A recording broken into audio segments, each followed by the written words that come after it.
والله تعالى أعلم. هل بركة الصدقة معنوية فقط؟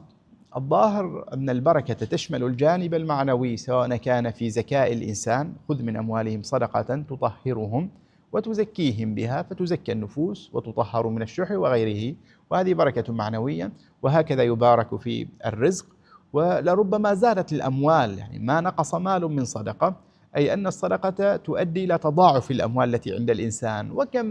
وكم سمعت من كثير من الأثرياء يقولون إنهم بمجرد التزامهم بإخراج الزكاة وبالتصدق أن أموالهم وميزانياتهم بفضل الله تعالى تضاعفت، أو نقول زادت زيادات كثيرة، وأن الإشكالات التي تصيبها وأن المصائب ونحو ذلك هذه تقل عنهم، لأن الله تعالى يدفع عنهم البلاء بالصدقة، فزادت أموالهم. هي ستشمل الجانبين معا، فليحرص الإنسان عليها. أولا يريد بذلك وجه الله، وهذه الآثار الأخرى هي تابعة لإرادته وجه الله، والله أعلم.